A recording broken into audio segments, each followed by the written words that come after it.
hear that? Did you hear that? This is madness. When 900 years old, you reach understood you or not. Nerf herder. I'm a Jedi. Too short for a stormtrooper. We are what they grow beyond. Welcome back to the Droids You're Looking For, a Star Wars podcast. Alongside Ryan and Sam, I am Mike, and we are very pleased to be joined by another guest as we continue to work our way through the Marvel Cinematic Universe. We're joined by Emily. Emily, thank you for being a part of the show. This is a Star Wars podcast, and we're going to get into a big conversation about Marvel. But real quickly, before we do, Star Wars, what's your first take really quickly off the bat before we even ask you any questions? Tell us your Star Wars overall thoughts. They're extremely limited. I know that movies are still coming out, but have not seen any of them. And the last time I watched a Star Wars movie was on TBS in 1996, probably. Our perfect guess. So I think right before the special editions. That's great. That's a time I remember well. 90s. I remember also the year before the special editions very well. The old Blizzard of the year before the special editions, I say. It's like when you get a text message from somebody and then you see the previous message you never responded to, and so you're like, oh, I remember that. And it's it's like that. Oh, it's like I remember the that. special edition. The special editions are a text from my long lost friend that I didn't respond to. Oh, do tell, Sam. What's going on there? Stay in touch with your friends, everybody. Well, speaking of friends that we're not in touch with. Relationships. It's more important than you think. Start a podcast with them. I say we have to maintain that relationship with Chris because, once again, no Chris here on the pod. And sadly, without him, yeah, good point. Who is that person, Chris? Emily will probably give us a pretty good counter to Chris. I think maybe a little more focused, maybe a little bit more on topic. I'm definitely less agreeable. And I've heard from the pod that Chris agrees with everything. And let me tell you, I don't. So believe me, it's not only on the pod. It's a good dynamic now to have. So with that in mind, follow us on all the social media platforms. Be our friend. Stay in touch with us on social media. You can follow us, Droids Pod, on Twitter, on Instagram, the Droids Podcast on Facebook. And, of course, you can find us on iTunes. Rate and review us. Let us know if you're enjoying our Marvel Cinematic Universe rewatch as we go through the different phases of the MCU. And, of course, we'll look for those. Also, the emails, droidspod@gmail.com. Sam, I almost forgot one. Felt like I maybe needed you to jump in there, but covered it before I finished. I trusted you'd figure it out. I find that you can always really fly by the seat of your pants on that part. Out of the nest, baby bird, out of the nest. One other promo before we get into our conversation. Ryan, you've been working on a new Twitch stream. People can watch Coping Mechanics. You've also been doing some stuff related to Star Wars and a KOTOR playthrough. But tell us a little bit about what people should check out on Twitch. Yeah, so so Twitch I'm going to be using for live streams, but I'm building up on YouTube, so that's where you could find the entire library of both of these things. So for the pod, I've been doing KOTOR streams. They've been very fun. I've been behind about a week because I was traveling. And speaking of which, I'm also doing a different series on YouTube called Coping Mechanics. You could do that by searching Coping Mechanics. It is a Let's Play show where I play different games and talk about anxiety and how those games help me deal with my anxiety after my travel. This week, I have a lot to talk about, so I've been off, but there's new episodes every Tuesday and Friday, and then I do Sunday Mass Effect, which I think is a very cute title. And then I'll be doing live streams on Twitch, but you can follow us on Twitter. I'm getting that now. That's hitting me. Yeah, you like that? You like that, baby? Sunday Mass Effect. And then you can follow it on Twitter at twitter.com/copingmechgames. So yeah, the YouTube search for Coping Mechanics, it'll come up, and please like and subscribe. Check it out. We're having a good time over there. Speaking of your anxiety, Ryan, it's about to hit through the roof on Friday when the panel for Episode 9 actually happens and you see footage of a new Star Wars film. Emily, if you've not heard earlier, Ryan usually is contemplating, concerned about his own mortality anytime a Star Wars movie is on the horizon, or at least one that is an episode Star Wars movie. So things are about to get a little bit more rough, I would say, in the near term. I don't mean to make light of anxiety, but, Ryan, I know it's a topic for you.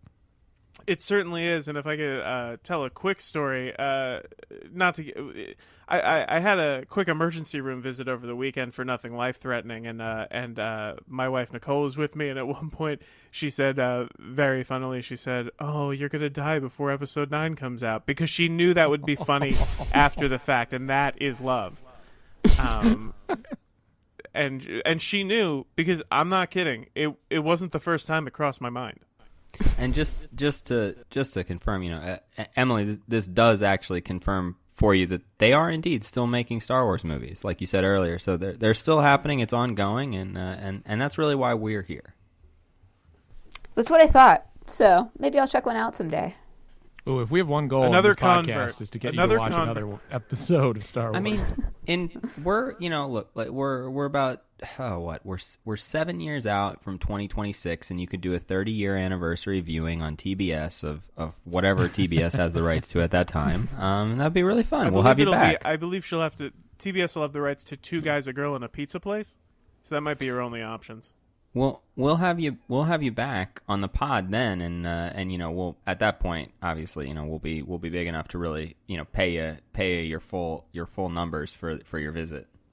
I do actually right now have my friend's husband's the first 3 Star Wars movies, like chronologically, first 3 that came out.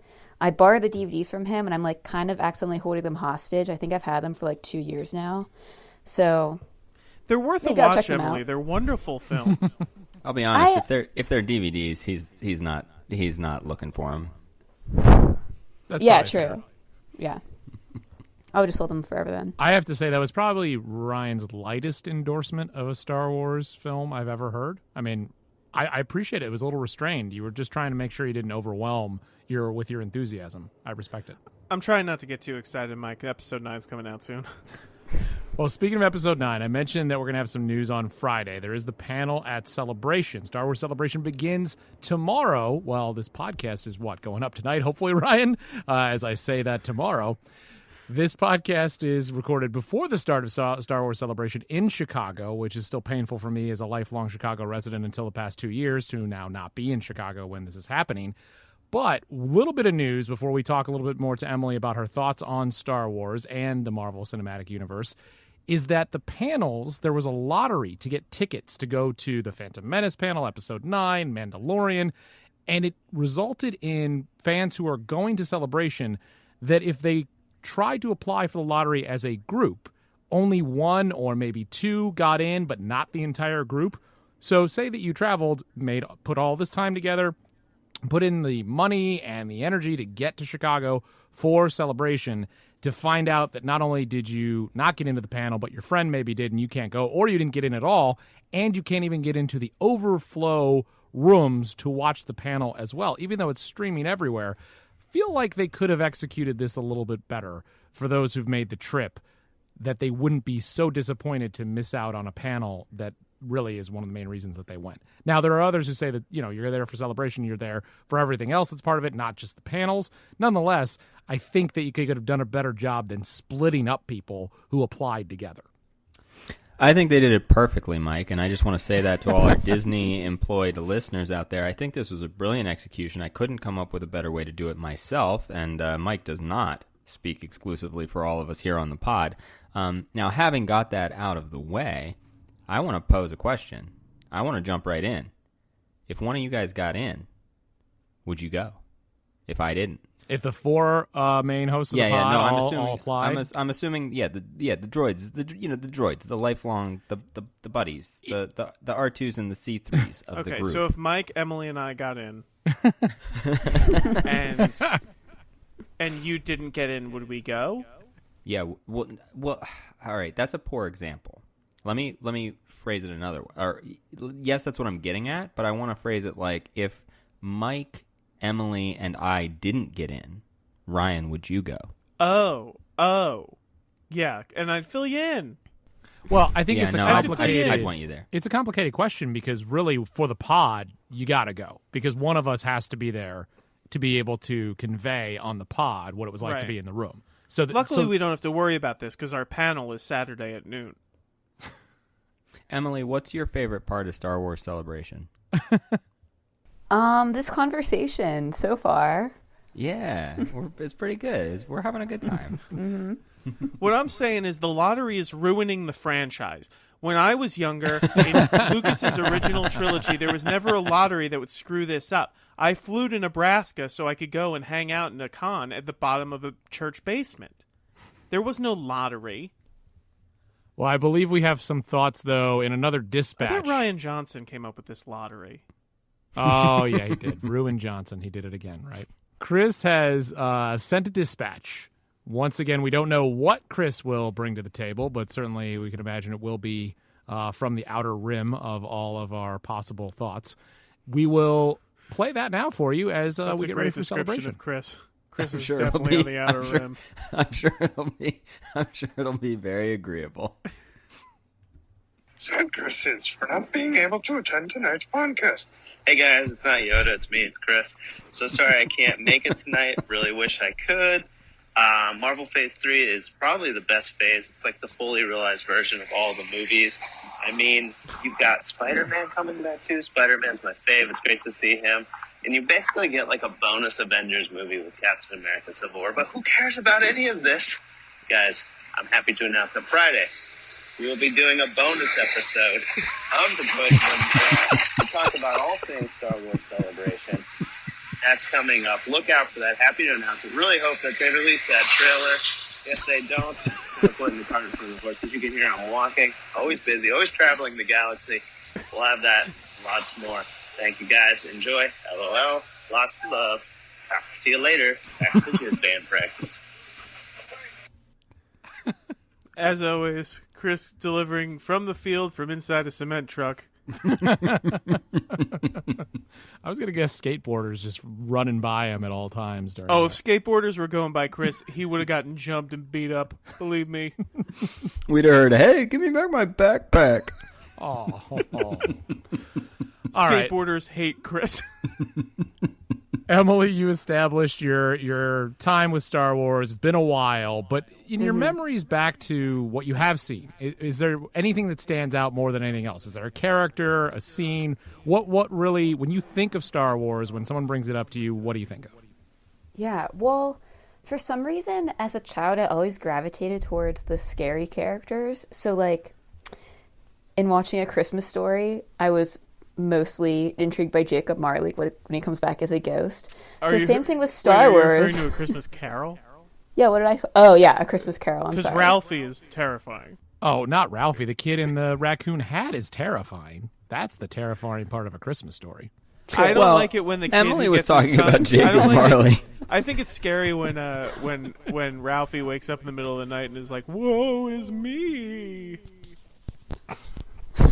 That's for all my Marley heads out there. Anyway, so I definitely remember thinking that Darth Vader was really scary and that was intriguing, like when he marches around and that music plays. And his head's ugly. That's crazy. And I like, I mean, you said it like his marching makes the music play.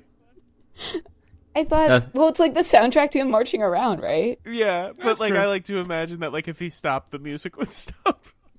It's like that boombox I mean, in my his mind, chest. it does. Go on, I'm sorry. I mean, the main things I can remember from Star Wars are Darth Vader exists. He's Luke's father. I remember that whole like reveal. And at one point, they like fall down a garbage chute. Yeah, Yeah. Okay, well, those are the things I remember about Star Wars. I mean, mean, those are the three big ones. The garbage chute, though, is a pretty good call-out for not being a big fan of Star Wars. I think that's... I think I just remember thinking that was crazy and gross. So that's why it stuck with me. You're not wrong. So we're gonna put down favorite scene, garbage suit scene. Favorite character, Darth Vader. Favorite music, Darth Vader's boombox sound crew for walking around the Death Star. Ugliest helmet, Darth Vader's. He's got a big ugly head. Well, one other question before we move on to the MCU. If you think the helmet's ugly, you should see what's underneath. You're talking about Hayden Christensen? No, I'm talking about that guy that has that weird thumb head. To be fair, Emily, you were talking about his actual head, right? Yeah, it's Yeah, like you- revealed yeah. at one point. It's really messed up, right? Yeah. Yeah. No, you're totally right. I knew you Alright, had good. that. I knew you Okay, had thank that. you. Ryan was trying to make it sound like you're talking about the helmet, but we all know the helmet's dope. But Emily, I would say one question for, as not a big Star Wars fan, what do you think of the overall cultural impact? Before we talk about the MCU, just that there is this, passionate enough people to have a Star Wars podcast like us, but thousands of others who do the same, that it has this crazy thousands of people show up, go across the country to go to a convention for it. I guess, what do you think of this popularity in overall culture worldwide that Star Wars has? Definitely commendable. They really created something big. And diplomatic. yeah, I mean, yeah, that's all I'm going to say. I'm going to leave it at that. All right. Fair enough. So as we move to Phase 3 of the MCU, if you've listened to the last two podcasts, you've heard us talk about Phase 1 and Phase 2. We are diving into the Marvel side of things, being that they are owned by Disney. Part of the plan for expanding Star Wars is almost following the mold of what Marvel has done, not to the same degree where they are doing every story connected, because obviously they're the side stories, but building out a cinematic universe or a cinematic galaxy, if you want to call it. That's what Star Wars is trying to do as well. So we take some thoughts away, we review the films, we think about the films, and see that maybe how they could connect to Star Wars. But as we look at Marvel Cinematic Universe Phase 3, Sam, I know you like kicking these off. I'm going to throw it over to you. Oh, yeah. Well, first what we're going to do, we're going to talk about where we're at when Phase 3 happens. As we talked about, the first phase introduced us to our heroes. They were sort of the B-level celebs of the Marvel comics, introduced and leading up to the Avengers, where they all assembled, and it was this whole new thing, this idea of a connected universe. Phase 2 dove in deeper. It got a little dark. Everybody's losing hands left and right. And it all led to, Age of Ultron and then Ant-Man as a nice little button. But as our guest last week, Rachel, pointed out, during Phase 2, it was a lot of sort of contained and self-involved stories for all our heroes. They're really focused on the sort of their own local villains. In the meantime, we have Thanos, behind the scenes, going after them Infinity Stones, and laying his plans. So we're up to Phase 3. I'm going to run through the movies, and then I have one question real quick. But so the movies we're going to talk about in Phase 3 are Captain America Civil War, Doctor Strange, Guardians of the Galaxy Volume 2, Spider-Man Homecoming, Thor Ragnarok, Black Panther, Avengers Infinity War, Captain Marvel, and coming up to close out the Phase 3, Avengers Endgame. And I want to ask, because it was also a question that we covered last week with guest Rachel. Emily, prior to this pod, were you conscious and aware of the different phases of the Marvel movies, or was this something new that when we brought it up for the pod that was like a new concept to you? Yeah, it was a pretty new concept. I mean, I had read that they had really comprehensive plans for how they were going to roll out all of the movies and then have characters be together in different movies. But honestly, Marvel movies haven't even been really on my radar until the past month. I was pretty much paying no attention to them at all. So, yeah, I wasn't very aware of the phases. I knew they had a master plan, but I didn't know what movies were in different phases, that there were 3 phases and all of that. So can you give us so what got you into it if it wasn't on your radar until recently? Yeah, well, actually a tragic event got me interested. I fully ruptured my Achilles tendon while I was playing tennis in January, and as it turns out, that is an extremely long recovery. So I had tons of time on my hands, and basically the only things I could do, since I couldn't walk for 2 months, was crutch to a movie theater and see a movie or go eat dinner somewhere. And my friend and I decided to see Captain Marvel, honestly, just because out of the options showing at the theater, this one was of the most interest to us. I don't know if I would have actually gone to see it if I hadn't been injured and just desperate to do something. Invalid. Yes, very immobile. Your injury life sounds a lot like my regular everyday life. That's exactly what I was going to say. I mean, and another way to connect with some of the interests of those on the pod is that I also got into playing video games, but for a Nintendo 64. And not to get too off track, but I did beat Toy Story 2. Not a small Whoa. feat. When you told me you were Congrats. playing it, I looked it up, and it is commonly. I think known you as a said very difficult unplayable. game. Yeah. The graphics don't bother me. They're perfect for my speed. I do want to. I mean, I think this is great. Just to John. I mean, this is a great reason to reinforce to what I think a lot of our listeners already know, and that's this is why you shouldn't play tennis. You shouldn't be active. You should probably just watch Marvel movies. Marvel movies and video games. Did you? Yeah. You No, didn't tear your Achilles? Did you tear anything watching a Marvel movie? I definitely don't think I'm going to tear anything in a 59-hour screening at AMC in a week or two, where I just sit there in one seat for 3 consecutive days. Are you doing that? No, Oh, thank God, Mike. that would be its own form of pain that you'd need to recover from. Yeah, within there would be months. other negative effects, I think. Very much so. Most of them. So yeah. Bed sores of some kind. Yeah. Oh, so Emily, go on. So you're in Anyway, the yeah, theater. so You're I watching saw Captain Marvel, and I loved it. I love Brie Larson. Loved having a female protagonist. I was aware, so I saw back to Phase 1.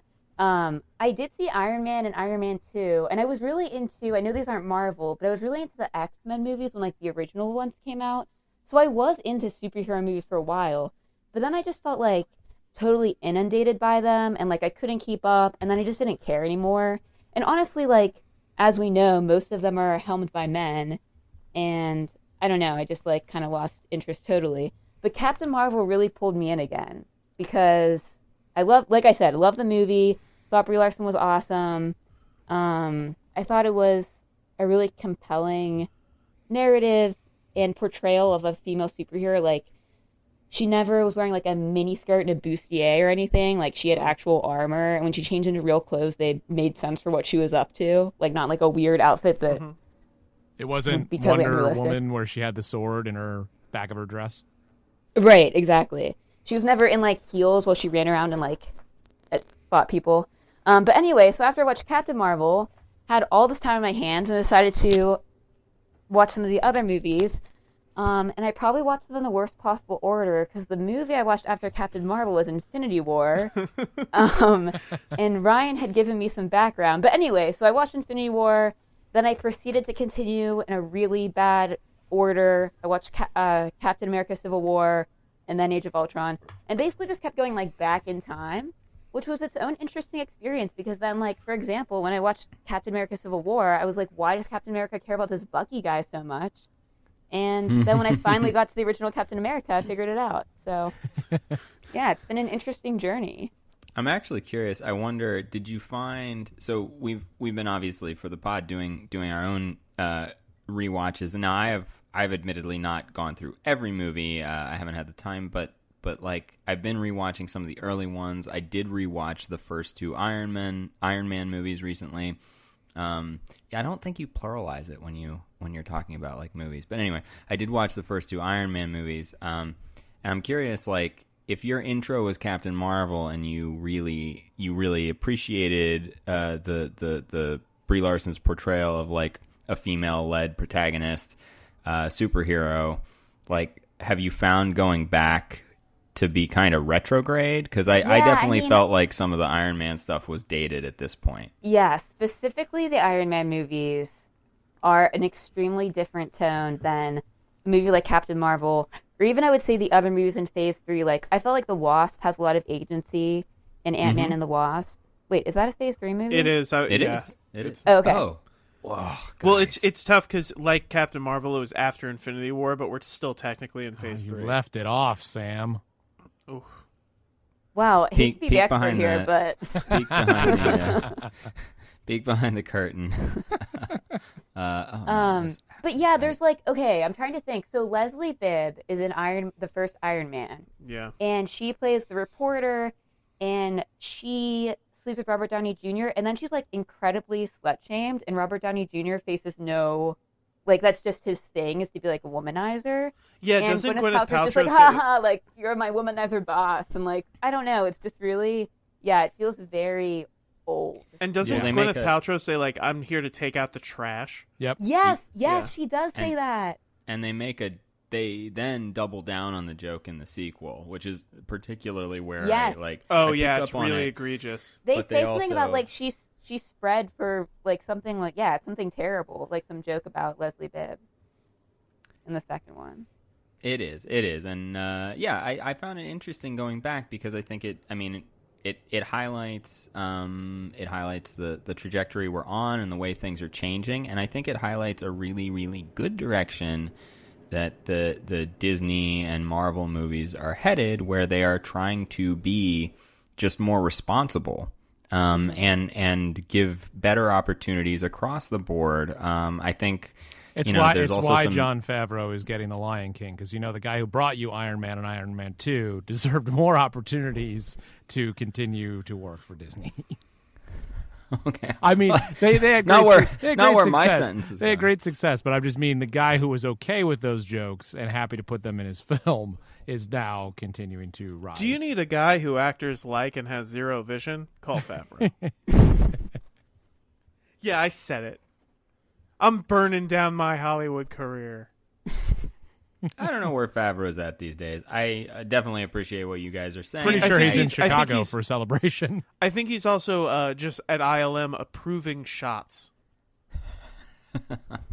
Of talented directors. No, just saying, the fur looks good in that one. Approved.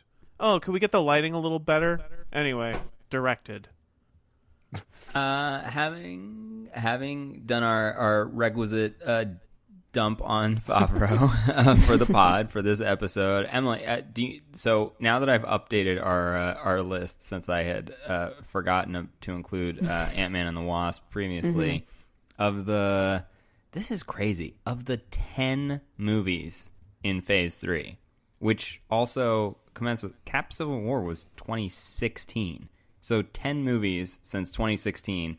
Are there any we should skip over that you haven't seen, or have you seen all these? Or So I'm embarrassed to admit that I have watched all of these movies keep in mind, like the past month, including all the other ones too from the other phases, except for Doctor Strange. I think that's the only one. And it's funny, I had tried, before I decided to get into the Marvel movies, it was on Netflix like a year or two ago. I mean, I don't know when it came out, so I guess maybe it was like a year ago. And I watched the first 15 minutes, and I hated it. And I didn't know what was going on and just turned it off. So I might end up watching it now that I've watched all the others, but I don't know. Can I give a hot take on this? go for it. I think Doctor Strange should be used like Bruce Banner. I don't think he should have his own movies. I think he works as a peripheral character better. Oh, I think that's a really good call. I think you know I think that- you're really smart on Because that. I really don't like that movie for a plethora of reasons. Like, I think it's as a movie, it's fine. I think that it has some really problematic stuff. So putting that aside, which I prefer not to, but if we're just talking about its success as a narrative, it's fine. What's your top problematic aspect of it? There's just a lot of problematic. I find and this isn't this isn't just me, obviously, and nor am I the voice for this, but there are a lot of problematic things in terms of appropriation of Asian cultures and things like that, and it's undeniable in that there's just so many things in that movie. It's a classic Westerner going to the mystical East to learn the arts, and it just doesn't. I just don't think it it's not a good look. Well, They but managed talked to, about it they being managed to both Go ahead, give Rachel McAdams nothing to do and fridge the other woman in the movie. So that's one of the reasons I did check it out before I was interested, because I love Rachel McAdams, and I saw she was in it. But then, was she even in it? I had watched, No. I don't know, Not a really. good bit of the opening and just... I would say that. So I'll jump in with just two thoughts on Doctor Strange, because actually I think, Ryan, you make an excellent point, particularly considering Infinity War, where I think he was used much, much better than maybe his own movie. And Ragnarok. Oh, right. Yeah. Oh, yeah, For yeah. he's 5 gonna be in minutes. it.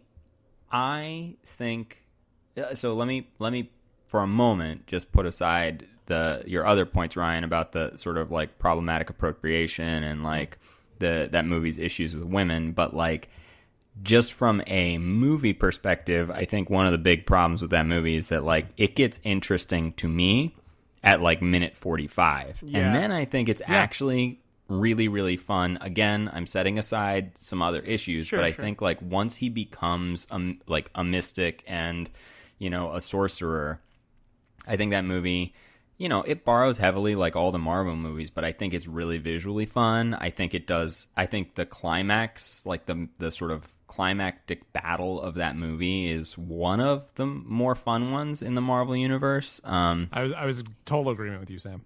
So Emily, I don't know what to tell you. I think maybe watch it, but with a big sort of like grain of salt, because I think it's like only sort of the second half has some cool, like fun magic stuff in it, you know, as like his superpower. But I don't know. That's an interesting shout, Ryan.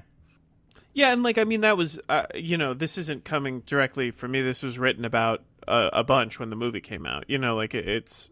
I was very curious, Ryan, just being that was the standout, but just being there are a lot of problems. To me, there are some problems story-wise. One of the biggest things is that he never learns anything before being welcomed in to then gain all of these mystical skills. You know, he spends 1 minute out on a door stoop, and then they let him in. Yeah, there's also like this thing of like he's never like humbled. That's kind of what I mean, yeah. Oh, I'm sorry. Yeah, it's just like he starts as like this person who's great and arrogant at something, and then that's taken away from him, so he finds something else to be great and arrogant about. Well, he does go back to his arrogance. I'll jump. I don't want to I don't want to just like exclusively defend this movie because I think there are better movies to talk about in this phase, but I think one of the best scenes in the film is in his first sort of first superhero moment, his first fight as a sorcerer. He kills one of the enemies, and I think that Benedict Cumberbatch, who I do think is actually a really great actor of his generation, like gives a really sort of interesting and nuanced performance where he describes like the reason he became a doctor being to save lives and the oath he took as like a reason to not be a sorcerer and not engage in this sort of mystical battle that's going on and not defend the sort of new world he's been entered into. And I think that scene's actually really, really good. So I don't know. I put the movie. It's fairly low on my overall list of all these films. But do we want to? I don't know. I don't want to like enforce an order. I don't know. Where should we go? Like, do we want to talk about some of the other ones? We should go back to Civil War. It's too big a film to not begin with Civil War as the start of Phase 3. I do find it funny that we did talk for a good 5 minutes about a movie that Emily did not see. Well, that's also which where one should we not talk about? I'm very curious, specifically with Emily here. You watch Civil War in reverse order, not the movie itself, but now I'm very interested because like I think that Civil War, which I love, is made to be like watched by people who know what's going on like opening weekend in a crowded theater. Like I think that's how that movie plays. There's like almost applause breaks. So as someone who like had no preamble going in and also was watching it either alone or with one other person, how did this movie play to you? So I should preface all of my comments by saying that I could really do nothing but watch these movies. And watching them all in quick succession made me have really... I really didn't watch them with a critical eye. I would say for the most part. Like, I caught things that I thought were funny, but it was really just like keep me entertained while I was really bored. So, yeah, but Civil War was definitely confusing to me. Because I like I said, like I didn't really know who Bucky was. Were you like, what's a Sokovia? Right, like everything I was just trying to work off the context clues. I'm forgetting how it even really opened. They're in a country and like it's when Scarlet Witch like accidentally blows up the building. Yeah. The main thing I remember about that was I was like, wait, where's her extremely thick Russian accent? Because it was they did drop that. They were in the midst of phasing it out. Okay. Phase 3ing it out. Yeah, I mean, I really do like how it opened up because, I mean, I think this was like a common... I know this was addressed in the DC universe with like the Batman Superman versus Superman, but It was pretty clear in a lot of the movies leading up to this one that they were just like destroying cities without repercussions. So I like that they like focused on that and the impact they were having, even though they were trying to do good. They're also like actually killing other people while they're trying to defend off these enemies. So I thought I liked the storyline. Yeah, that was a really good choice for that film, and I think it was right around the same time, right? Wasn't there the earlier Superman or it wasn't Batman versus Superman at that time? It was something. It was the Superman movie. It was Man of Steel. Man of Steel. Age of Ultron almost felt like a response because so many times in Age of Ultron they made a note of being like, no civilians in building. Oh, yeah. And they'd be like, all right, let's smash it. But Emily, it brings up a really interesting question. Do you feel like, and I know you watched a bunch of these, but you watched them out of order. Do they work on their own as standalone films? Okay, that's a good question, and I would say that there are some. So I don't think that all of them work as standalone films. I would say, I mean, I enjoyed Infinity War, and I think that's the only one of these I've watched twice, because I watched it, like I said, I watched it after I saw Captain Marvel. Then after I watched most of them, I went back and watched it again, because I like really understood what was going on then, or a lot more of what was going on. But there's definitely a different feel to the movies that are standalone films. Like I would say, the first two Captain America movies definitely could just stand alone on their own. And then, I mean, a lot of these, like Spider-Man Homecoming, just felt like a complete film on its own. The Ant-Man, the first one, and Ant-Man and the Wasp. I mean, so I guess what I'm saying is, like, the movies that aren't, that focus on, like, one or maybe two superheroes without having a big, like, Captain America Civil War I'm confusing it, honestly, with Age of Ultron because, one, I watched those back-to-back, and also they contained so many characters that I'm having trouble placing the scenes as, like, a Captain America movie. Because I know that he's a big focus, obviously, in Civil War, but there's also so many of the other characters in that one. It's kind of like a mini Avengers movie. It's where they introduced Black Panther in that movie. Right, yeah. Which is and crazy. Spider-Man, too. Yes, and the Marvel Spider-Man. But I love that you say that, Emily, because I went and saw this Captain America Civil War. I'm a huge Captain America fan. I loved the first two films. I was so excited after, Avengers and Age of Ultron to get another Captain America movie. So my expectations were so high this was a Captain America story. And I went and saw it early because there was some crazy marketing thing they were doing where they put it out like 3 or 4 weeks before if you got into a screening. And I was completely amped up. And Ryan, you talked about the opening weekend crowd for that kind of thing. People who know everything are going to be applauding during the movie. I was so disappointed that it wasn't a Captain America movie to me, that it was Avengers movie. It was an Avengers point half movie or whatever it was. I wanted it to be a Cap story. I mean, when you put Iron Man in there, it's almost like it's Captain America and Iron Man. Yeah. Like, it should have been titled something like, I mean, that's clunky, but it could have just been he called plays such Civil a massive War. role. It's like they're two main Avengers, and they're both starring in the movie. Yeah. I just agree, didn't need to Mike. be They should've Captain just America called it Civil War. Civil War. Yeah. I remember when they announced, just to rewind, they had announced at this point, they had like laid out the groundwork for phases 2 and 3 some time ago, and they announced that they were doing Captain America 3, or Captain America Civil War and Avengers Infinity War. And I remember some of my like real deep comic book Marvel fans were like, doesn't that feel flipped? Like they should do Infinity War, or like the Infinity War thing should be like the one-off, and Captain Civil War should be the 2-part Avengers movie. Or like, yeah, Civil War should be the 2-part Avengers story, because it felt like the bigger event in comics, and obviously that's not what they were setting up from the first Avengers with the appearance of Thanos. And I think they've done it in a really great way, but just to sort of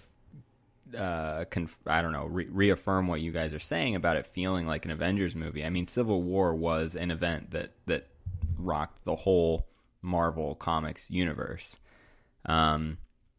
So it was something that included like everybody, and they did condense it into a movie. I actually think that Civil War is one of the ones that I don't think holds up as well on Rewatch. I know it's like a fan favorite, but I maybe it's because, to your points, Emily and Mike, like that the first two Caps work better as standalones. Like I think Civil War is like tricky to sit and watch.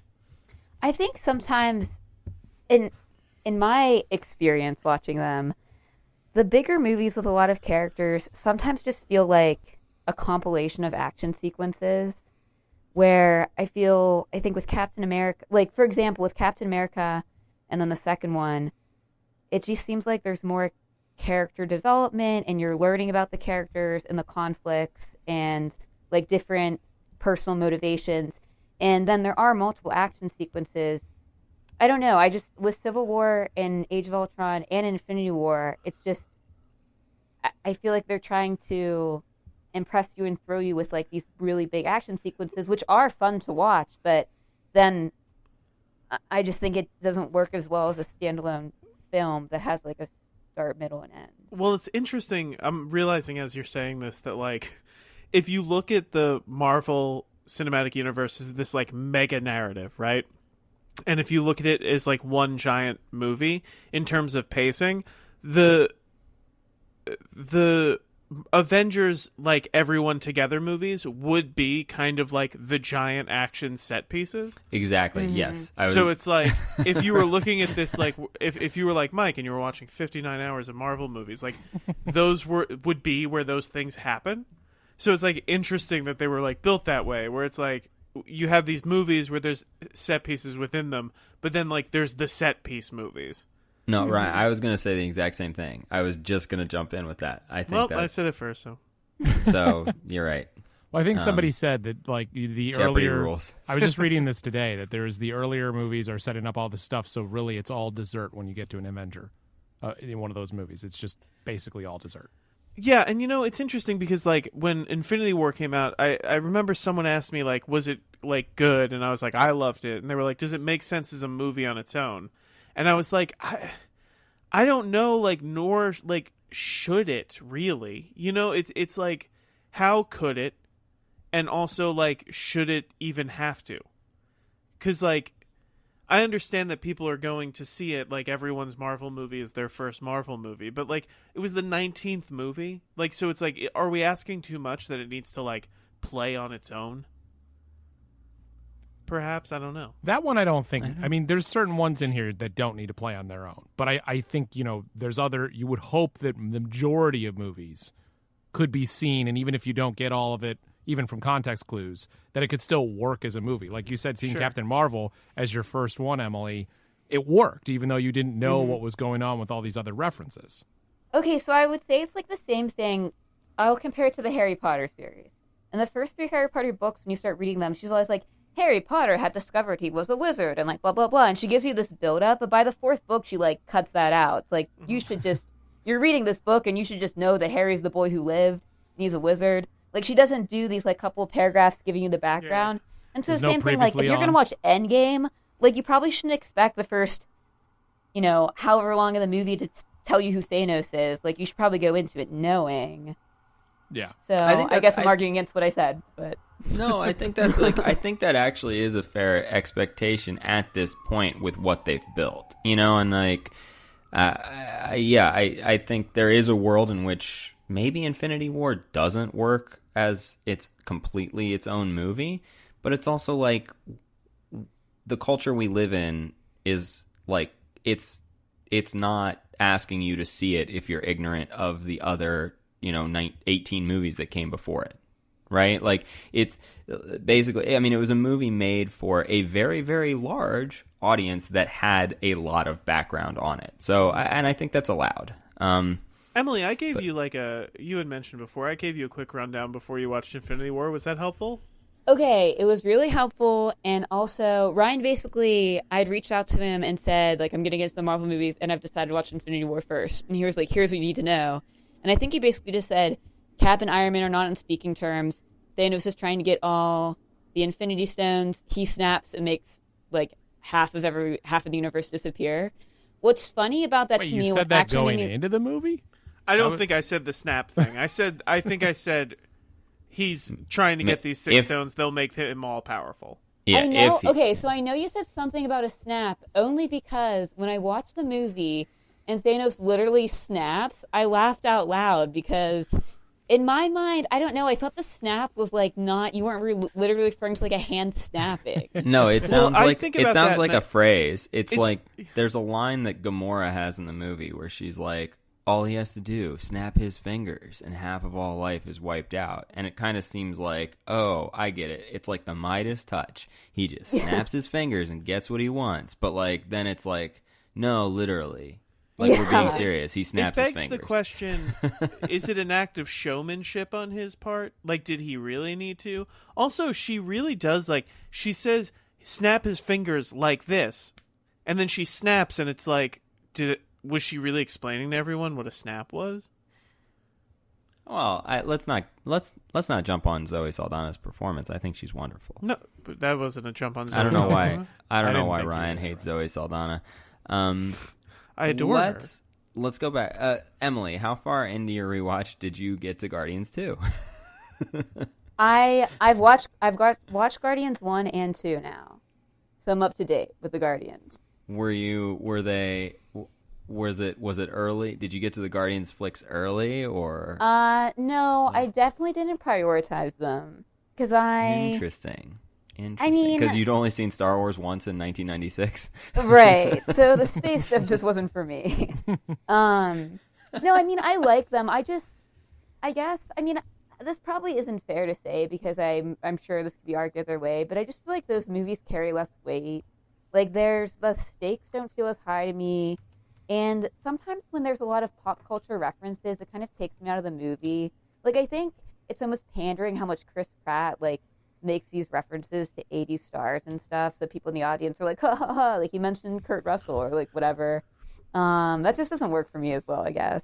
But ultimately, I thought the movies were fun. They're probably not ones that I would really, care to rewatch that much. Ooh.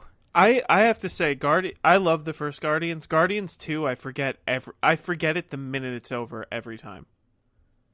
I really love Yondu, though. That story in Guardians 2 with Yondu is really wonderful. I did love that storyline. And also, I hate that I succumbed to this, but I did love Groot. Oh, I don't. Yeah, I think. I mean, What a do you contrarian. feel like that's? Do you feel like that's basic? Yeah, I do. I mean, as a little cute baby tree, of course everyone loves him.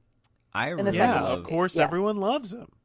I really love both the Guardians movies, and I know I remember Ryan. You said. I don't know. At some point, it came up in a separate conversation, and you were really down on the second one overall. Like Because I want to love it so bad. Like I've watched it so many times, being like, I'm gonna love it this time. I do, and the only thing that I would sort of level against it, although I think I maybe like it better than the first one, but I don't know. Don't hold me to that just yet. But like the only thing I remember is like on rewatch, there are beats where it feels a little long, like. As a movie, Guardians Volume 2, I think, definitely, like, luxuriates in itself a little bit. But I do love all the needle drops. I do love Kurt Russell. And I think, the sort of climax of that movie, which includes the sort of, like, Yondu storyline, and just also the like end battle, which the first movie it's a dance off, and this one is like a full on like fight. I like it. I love that like sequence. I love the whole Planet Ego thing. So Guardians 2 is really high for me, actually. Can I ask a question about the pop culture references? Yes, thank you. So I was thinking about this recently. So I was specifically thinking about in Infinity War, Peter Parker references the movie Aliens. Right. Which stars Sigourney Weaver. Yes. Sigourney Weaver is a character in the MCU. Yeah, but not a film character. So No, but it's the same universe. Yeah. Remind me. Because she plays the villain in The Defenders. And in The Defenders, they reference... TV's separate. Doesn't count. What? That's the answer. Doesn't count. They reference the big event in New York that universe. No, TV. The Netflix series always reference the movies because like they want to get in on that, and Feige's like he has no control over that, so he was just like he doesn't know what's going on in the TV world. I don't think it counts. Although, let me not disparage Sigourney Weaver. Marvel is saying it counts. I'll be on Ryan's side there. They're so if saying I'm going it counts. canonically, what I'm saying is with things like that, like they reference Kevin Bacon, right? I'm sure Kevin Bacon has been in a movie with someone in the MCU. And it's like, does that break the universe? Well, like your in point the is universe- stronger. Your point is stronger on Sigourney Weaver being in a Marvel property. Kevin Bacon has not been in a Marvel property, even if What I'm he's s- acted with somebody who's been in a Marvel movie. No, I understand. But what I'm saying is, like, pop culture references, you're playing with fire. Because eventually they're going to, like, offhandedly make a reference to a movie that Robert Downey Jr. is in, and then the whole thing's going to implode. That's all I'm saying. I get what you're going for, but I mean, we also have, like, we know that Disney Plus is, like, gonna come as a new streaming service and launch a bunch of actually, like, Disney and Marvel produced TV series. I think for all their strengths, the Netflix series are gonna kind of go down as not actually canon when it comes down to it. I know they reference the event in New York. I know, like, I get what you're saying. I know they've been presented as though they were canon, and I think that's not going to hold up long term. Let's bring it back around. Emily, what'd you think of Spider-Man: Homecoming? I love Spider-Man: Homecoming. I was shocked by how much I loved it because I feel like there's been way too many Spider-Mans. And Definitely. I loved the Tobey Maguire one. I don't think I ever saw the third, but I loved the first and second one. Andrew Garfield ones I didn't like. And then when I heard they were doing it again, I thought, that's enough. I'm not going to see that ever. And I watched it, obviously, when I got into these movies. And I loved it. And I'm so glad it wasn't an origin story because I really don't need to see that story retold again. So I like that we just dropped in and he already knows he's Spider-Man. And I loved, is it Marissa Tomei as the aunt? I thought that was great. And also her age actually does make sense to be his aunt. Or like his age too. So I had never thought about that before because like Aunt May's actually like super old to be his aunt. She's supposed to be his great aunt in the actual in the other movies because maybe that's what I was gonna wonder. I was gonna say, like, there's a thing people talk about, like, oh, Marissa Tomei is like so young to be playing Aunt May, but I'm like, yeah, but not really. Like those other, like everybody else who's ever been Aunt May is just like kind of old for an aunt. Yeah, I think I looked up her age to verify that when I was watching. I think she's like 54, and he's supposed to be 15, so it more than makes sense. Yeah, I agree. And what about Tom Holland? What about is Michael is Keaton? Yeah. Oh, sorry, Mike. I didn't mean to cut you off. No, go ahead. I'm just curious what you thought of Keaton as the Vulture. Yeah, I liked him. I mean, I thought he was good. I don't really have any complaints about this movie. I really liked it. I liked the sidekick friend. I liked that it kind of grappled with teenage angst as well as being the superhero. I thought Jon Favreau was funny in it too. He's Sonny, right? Or is his name Sonny? Happy. Okay, Happy. Yeah, I really enjoyed this movie. I think it was. I remember this is one. So I'll Ryan, this is one for me that, like, I absolutely loved every second of it in the theater. But I had the effect of, like, I kind of forgot it as soon as I left. Like, this one didn't stick with me. And I definitely owe it a rewatch because I remember loving it so much. And I especially love, I think at this point we're far enough in that people who don't want spoilers are already tuned out. But the big turn and the big reveal, I thought was, like, one of the few times in a superhero movie that, like, the reveal was a surprise to me in the moment, like Keaton being the father of the girl he's, like, interested in school. I thought it was great. Quick funny anecdote about that is that I was watching this movie and I've been at my parents' house due to the injury and not being able to do steps and stuff. My dad walks into the living room and he's like, "Oh, Michael Keaton's in this. He's the dad." And I was like, "What? I'm only like 30 Your minutes dad knew in." before you did. Yes. So he watched the movie before and wandered in, and I was like, "I didn't know that." So it was not, when you just said big surprise, I was like, "What's the big surprise?" And then I realized it wasn't big to me because it was ruined. Your dad just has Google alerts on Dad. Yeah. So. We haven't talked enough about Tom Holland. He is quite winning and charming throughout this, and it's continued to carry over. And really They finally got it right. I he's mean, a like, wonderful it's- addition. Yeah. I was primed to love this movie because, okay, is it Civil War? We already said Spider-Man's introduced in Civil War. Is that the one Yeah. that he's in? Yeah. Okay, so I loved him in that, and then, as I said, Infinity War is the second movie I watched in the Marvel Universe, and he's so funny in that, too. Specifically, my favorite scene is when I don't know, they're on some planet, and they were going to get the glove, but then stupid Peter Quill ruined everything, and Spider-Man's like web slinging to save everyone. He's like, "I'm sorry, I can't remember everyone's names." That probably, I have to imagine that resonated with you very strongly as your second movie I think that's in why I the gave it such a hearty MCU. laugh. He is the audience in that moment. He's my dad in that moment, being like, "Who are these people?" I do think like Tom Holland, the writing for Tom Holland and his delivery has been the closest they've gotten to the comic book Peter Parker of like sort of always a chatterbox, and like always in a way that is like kind of like dissing whoever he's fighting without being like I don't know, like rude or vulgar or like crass or anything. Like there's the tone of him just being like a motor mouth, it works really well. Basically, he's the tone of voice of any brand social media account out there. You know, they're not really offensive, but they got some snark to them. That's what they're really going for. And they're eager to apologize if they make a mistake. Very much so. The other thing about Homecoming that I really love is it's a movie actually shot in New York. And, well, at least it feels for the most part like New York. I'm a little tired of the concrete jungle of Atlanta that has become, or outside Georgia where they shoot everything, where it doesn't actually feel like a real place for the majority of what they're shooting. And obviously Wakanda is not a real place, but it just felt nice to be in a city and in New York and see recognizable landmarks.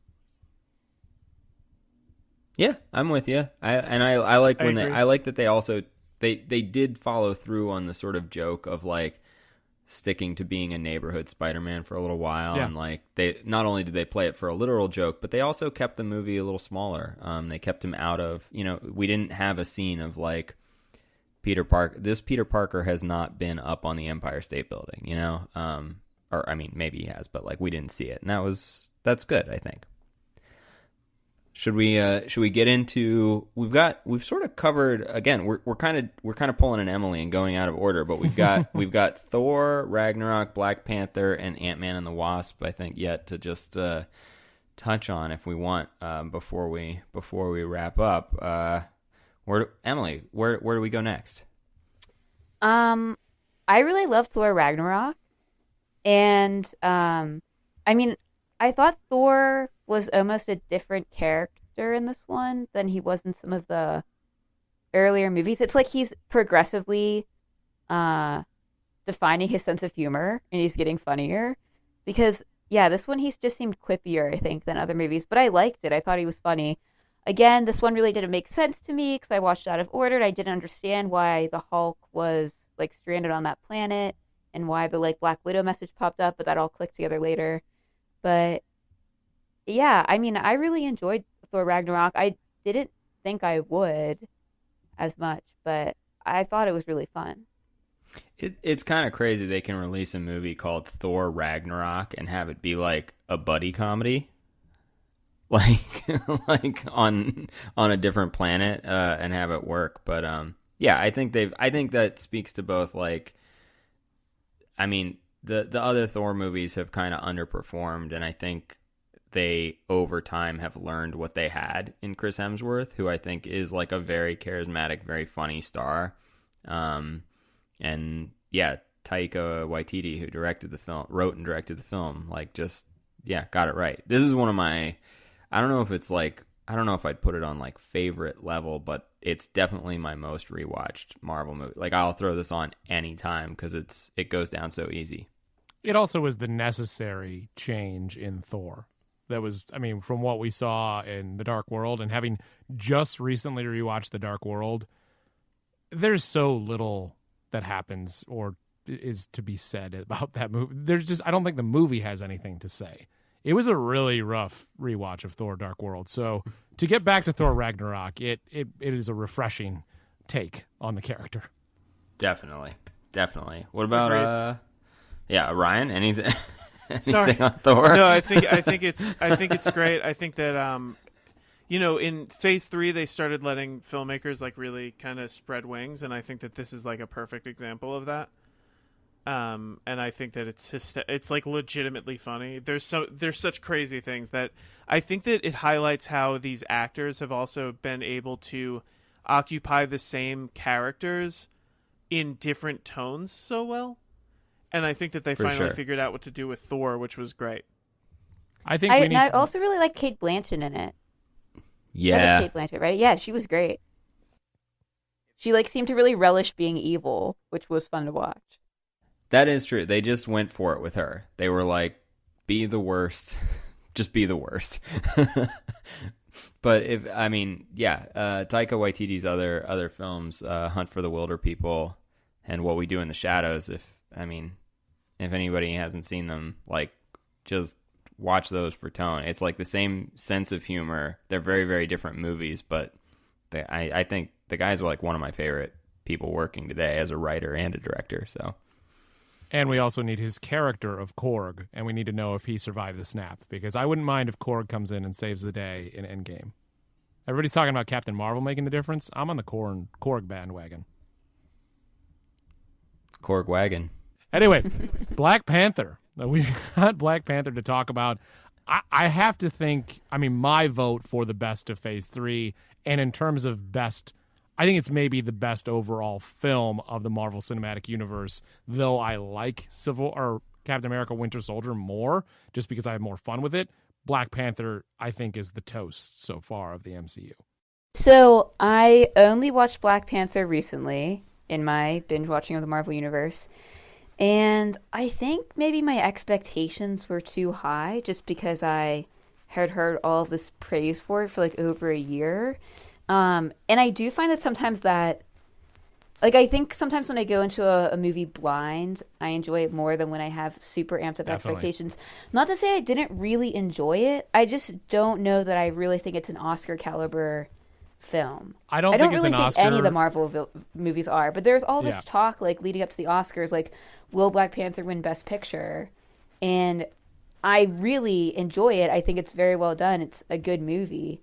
But I don't think it's a Best Picture winner, which is, Completely agree with you. I think that it was the Best Picture because they've been trying to expand the category and bring in more films and have it be broader. It's not a Best Picture caliber movie, but it, to me, is still the best of the MCU because it is just a really great film. And expectations to me are everything. I feel like everybody has... so much built up in their mind about a lot of movies or they didn't have anything and it can impact so much of your experience. So I usually feel like I ask people, what frame of mind were you in when you saw this movie? Because if that was the case, it can really tell why someone maybe hated something that is actually maybe a decent movie. Mm-hmm. Yeah, I think that more so than... Although I think the movie is very good.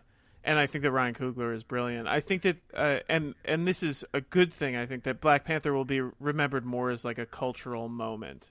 And I think that that's what Black Panther was, and like what it meant, like culturally, was a beautiful thing. All right, guys, here's the deal with Black Panther. It's freaking great. It has one of the best villains in the MCU. Like 100%. Michael B. Jordan as Killmonger is absolutely incredible, and they like really, really stepped up their villain game in making a sympathetic character who was a great, great counterbalance to the hero in this one. It's also got like a great soundtrack. It sounds so cool to watch that movie. I do think, talking Oscars, the costume and production design, which both got the actual trophies, like, were so deserving. This movie like laid out a whole new look and brought Afrofuturism to the mainstream, which was like something that had only vaguely been on my radar and I had no real like tangible understanding of. And I think they like put a visual language to it, both between the costumes and the design of Wakanda, in a way that like I thought was super exciting. And like I gotta work it in, guys. He's James Bond. He is literally, for like, it's like Shuri is his Q, and and Black Panther is like this movie has a casino scene, and he like wears the coolest outfits, and he's always the coolest, smartest, like least talkative guy in the room. So I love basically everything in this movie up until I'm not crazy about the big climax. I think the actual fight between Golden Jaguar and Black Panther, or like Killmonger and Black Panther, the CGI doesn't hold up for me. I didn't need it to take place like in the mines, in the caves where the vibranium is mined. And I do think, again, spoilers, I think it's a shame that they did kill off Killmonger. I think he would have been an excellent like character to have in your back pocket, in a prison somewhere, to come back in the third movie in what will surely be a trilogy. But I love that. I mean, everything Michael B. Jordan does, but the fact that he says that, the line that they even came up with there about, being a slave or deciding to kill you, that was, it's incredible. The writing there was so spectacular. I don't want that moment gone. Like, I just thought his ending was so great. I agree, and I think that's him, and that's Ryan Coogler writing that, in like just nailing that scene. I also love his intro, like in the museum, is so great. And then we also have like Andy Serkis and Martin Freeman are both in this movie, and I think really solid. Like this one is another one. I think the sort of back to back of like Thor Ragnarok and Black Panther, really like are like, I don't know, maybe my two favorite back to back movies in the MCU. It also had a score. I mean, one of the things I love is that it's a memorable score. I don't forget that, and it's been well documented. So many other Marvel movies do not have any kind of a score. Captain America does. There's ones for the characters when they're introed, but Avengers has its own theme. But there's just very poor music work. But then you have something like Black Panther, which is iconic. I love it. I think it's great. The ending didn't is it just win an Oscar? I think it was nominated, but it didn't win. Because the only two wins were the ones Sam mentioned before. But the composer, Ludwig, I don't remember his last name, is also doing the composing for The Mandalorian. So bringing it all back to Star Wars in 40 minutes into our Marvel conversation. Also, just a note about Ryan Coogler that's just an interesting fact. He only has worked with female directors of photography. Ryan, I just Googled it really quick. It did win Best Original Score. It did. Oh, wow. Ludwig Göransson, and I did miss that. I only knew about costume and production design, which, again, that's me being like a visual person. That was what I zeroed in on and was like super excited. It was the like first black women to win those awards respectively. It was, I mean, it's an awesome movie, and it is going to be, perhaps more important as a cultural moment, but I think like I'm glad that it's also like a good and fun movie to watch as an important cultural moment. The ensemble did win something. I don't remember if it was a Golden Globe or a SAG, but I remember watching an award show and everyone getting on stage. Yeah, I think you're right. It might have been a SAG award. Yeah. Shall we move on? We've talked a lot about Infinity War. Ant-Man and the Wasp we've sort of touched on. We talked about how breezy. both Ant-Man movies are breezy and standalone. And really, I think you mentioned it, Emily, the Wasp character gets a lot more agency than in the first movie. Yeah, and I was so excited about that because I love Evangeline Lilly and was really excited to see her in something again. And so the opposite of Black Panther, I went into Ant-Man with really low expectations because when this movie came out was back when I was a non-believer, and I remember being like, Ant-Man, like, what are they going to do next? Like, now there's a superhero ant? Like, this is getting insane. And when I went to watch it, this time, my first time, I still had pretty low expectations. I was just kind of watching it because it was another movie to watch, and like I said, nothing to do. But I loved it. Like Ryan said, it's breezy, it's really light. Similar tone, I think, to Spider-Man Homecoming, where it just seems like they're having a lot of fun. Paul Rudd's great. Michael Douglas is great. I can't remember what that the villain's, like, his actual name is, but he's really good in it too. And yeah, Walton Goggins, In two or in the first one, the original, the partner who's Mad Michael Douglas is his mentor. In the first one, it's Corey Stoll is the actor's Corey name. Stoll. Oh, right, okay. I forget the character's name. Yeah. But yeah, in the second Yellow one, Jacket. something else. And Michelle Pfeiffer's in the second one. I mean, she doesn't have a huge role, but something else I appreciate about this movie, which Evangeline Lilly, the Wasp, is the only female superhero to tie her hair back when she's in battles, and that just makes so much sense. Like, I don't understand how everyone else is able to see to like defend themselves, and their like hair's flying around. Like Black Widow's hair is always down, and Captain Marvel, which I love Black Widow, loved Captain Marvel, perfectly curled hair that's always down. Like, it just is not, like, functionally, that just does not make sense. And the Wasp has her hair back in a bun. That makes sense. She needs to be able to see, can't risk getting hair in her eyes. So I like that. Are you telling me that Black Widow's run down the hallway in Iron Man 2 where she has giant curls doesn't make any sense? This is really backtracking, but when we were talking about Iron Man movies being outdated, I wanted to bring up that Black Widow is definitely introduced as the, like, Avenger who uses her sexuality as a weapon, which is just so, like, overdone and stupid, and 30 Rock has made fun of it, as well as, like, a bunch of other comedies, and it's great to see the Wasp and Captain Marvel, and I think they've kind of, I mean, Black Widow obviously that's not, like, something that she uses in the later movies, but it's pretty clear in the Iron Man movies that they're relying a lot on her sexuality.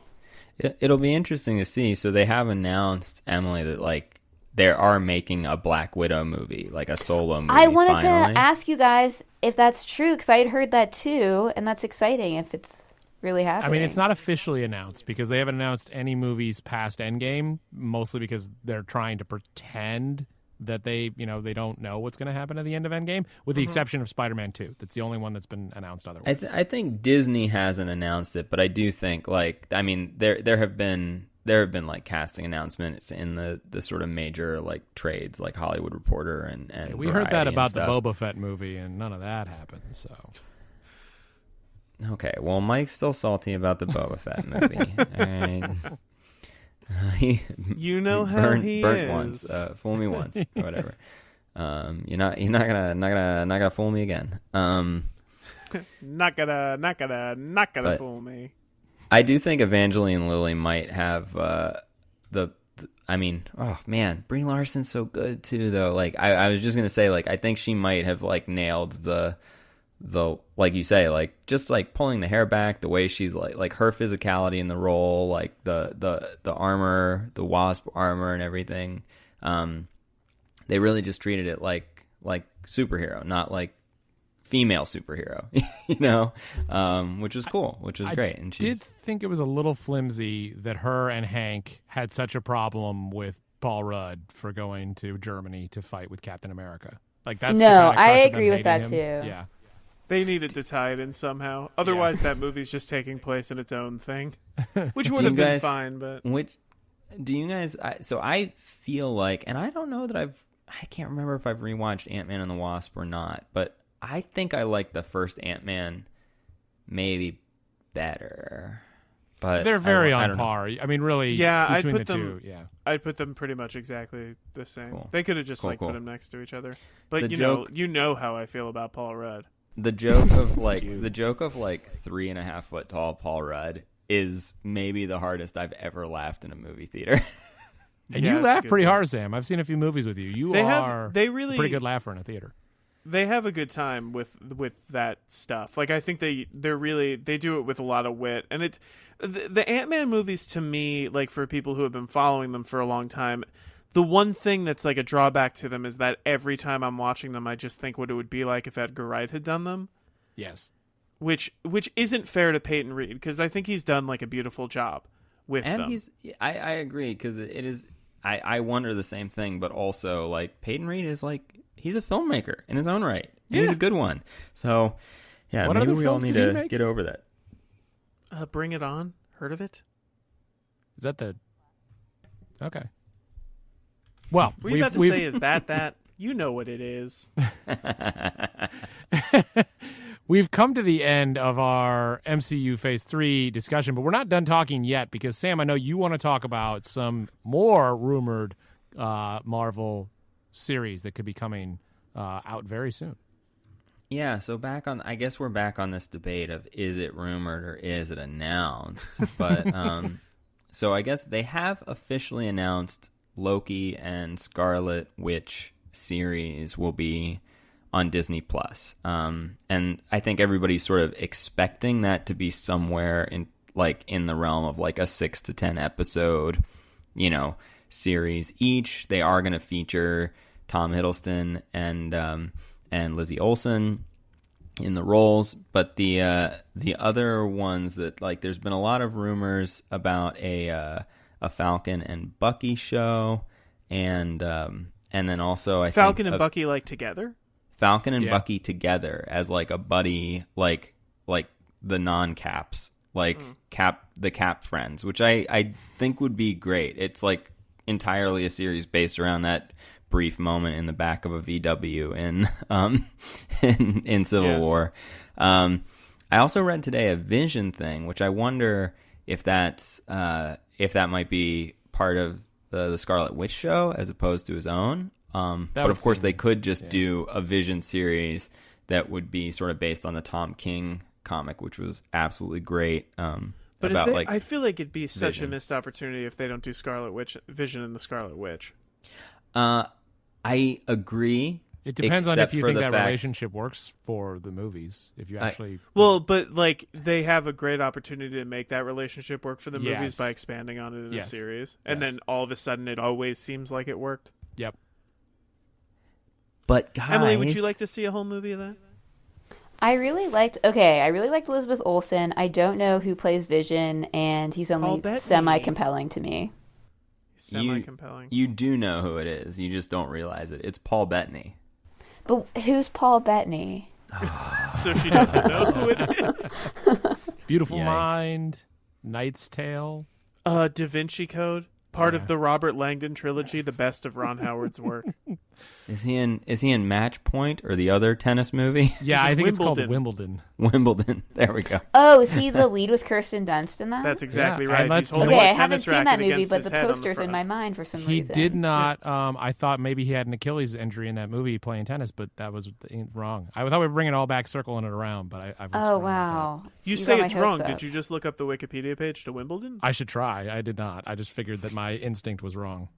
Guys, Gotcha. the reason we're talking so much about Paul Bettany is not because we want to talk about Paul Bettany or because Emily remembers the poster, which I also remember the poster. Is because he's we holding all a tennis racket against his head lightly on the poster. It's all white. is it because we But- all love Dryden Voss in Solo?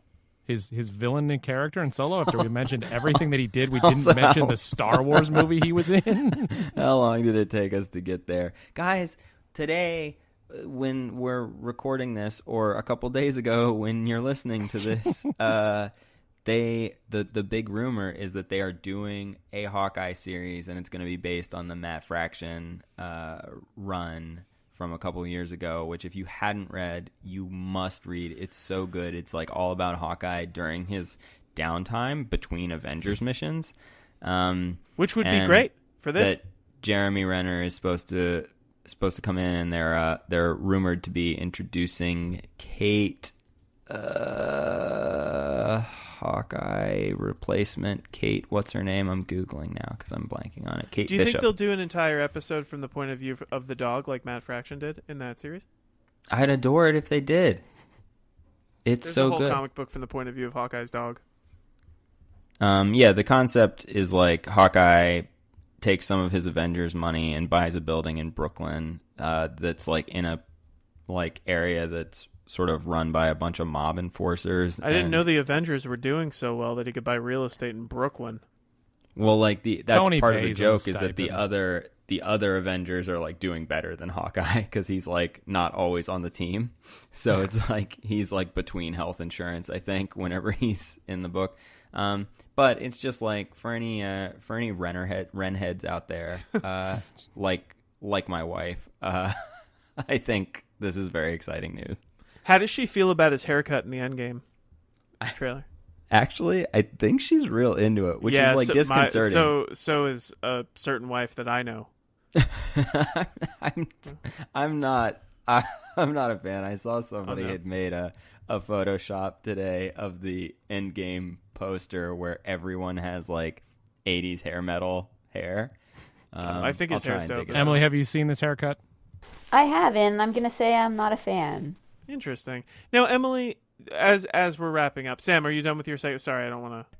Oh, that was it. I'm taking this as gospel. Mike's going to tell you it's a rumor, but you look, follow your heart, decide who you want to believe. I'm telling you that this is coming, and this is like Thanos. It's coming, and it cannot be avoided.